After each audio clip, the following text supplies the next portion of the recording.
పలుకుతూ ఈ Basavatarakam Indo American cancer hospital మరియు రీసెర్చ్ ఇన్స్టిట్యూట్ యొక్క 24వ ఈ యొక్క వార్షికోత్సవ సంబరాలకు సరికొత్త శోభను సంతరించుకున్నాయి.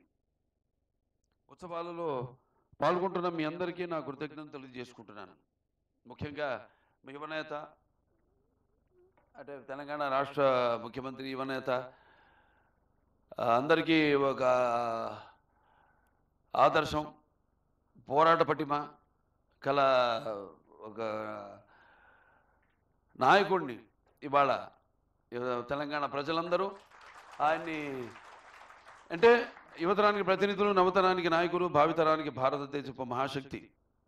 అంటే మనకున్నంత యువత, ఆ యువ శక్తి మరి ఏ దేశంలో కూడా లేదు. ఒకప్పుడు చైనా గురించి చెప్పుకునేవాళ్ళం, వాళ్ళేమో ఏదో ఫ్యామిలీ ప్లానింగ్ అని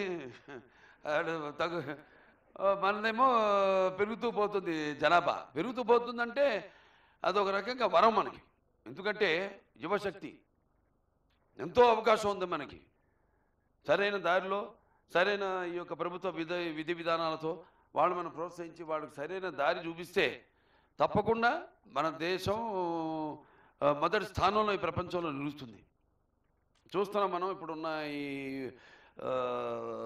అంటే ఒక రకంగా ఆనాడు మరి ఈ యొక్క రాష్ట్రం అవిభక్త ఆంధ్ర రాష్ట్రంగా ఉన్నప్పుడు ఎంతో అభివృద్ధి చెందడం, బీజం అంకుర వేయడం, ఆ తర్వాత ఈ సైబర్ సిటీ కానివ్వండి, లేకపోతే ఈ మన ఐటీ రంగం కానివ్వండి, హైదరాబాద్ సిటీ కానివ్వండి, ఇవన్నీ అభివృద్ధి చెందడం, యువకులకి మంచి అవకాశం కలగడం, ఆనాడు ఏదో డాక్టర్, ఇంజనీర్ అనే కాకుండా ఒక కొత్త ఎన్నో అవకాశాలు వాళ్ళకు కల్పించడం, దాంతో వాళ్ళు ఆర్థికంగా